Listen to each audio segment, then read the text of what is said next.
গত কয়েকদিন ধরেই ইসলামী ছাত্র শিবিরের যে ব্যানার ফেস্টুন যেগুলো টাঙানো হয়েছিল সেই ফেস্টুন ব্যানারগুলোকে তারা ছিঁড়ে ফেলেছে। এবং গতকাল তারা যে গ্রাফিতি শরীফ ওসমান বিন হাদিকে নিয়ে বা জুলাইকে নিয়ে করা হয়েছে সেই গ্রাফিতি মুছে দিয়ে সেখানে নানা ধরনের আপত্তিকর শব্দগুলো তারা ব্যবহার করছে।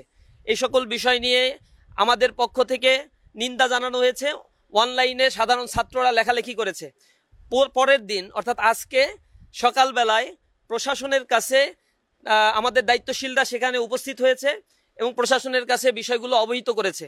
যেহেতু ক্যাম্পাসে পলিটিক্স সকল ছাত্র সংগঠনগুলো করছে, প্রত্যেকে তার নিজ নিজ ব্যানার ফেস্টুনগুলো দাওয়াতি ব্যানার এগুলো প্রদর্শন করতে পারবে, এত কোনো বাধা নেই। ছাত্র দলের ব্যানার রয়েছে, কিন্তু ইসলামী ছাত্র শিবিরের ব্যানার ফেস্টুন যেগুলো ছিল, গ্রাফিতি যেগুলো দেয়া হয়েছিল জুলাইকে কেন্দ্র করে, এরা তো জুলাইকে কখনোই ওন করে না, ধারণ করে না।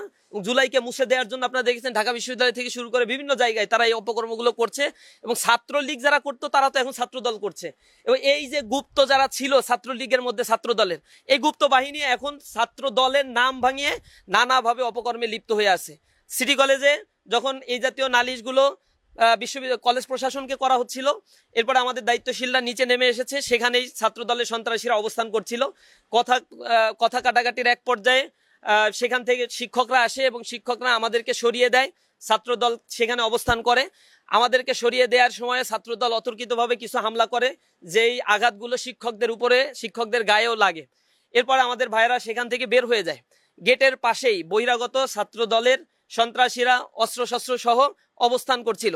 এখানে আমরা ছবিতে আপনাদেরকে দেখাবো, সেখানে তারা আমাদের উপরে হামলা করেছে। আমাদের 5-7 জন ভাই সেখানে আহত হয়েছে। শিক্ষকরা যারা এখানে ঠেকাতে গিয়েছিল তাদেরকেও লাঞ্ছিত করা হয়েছে।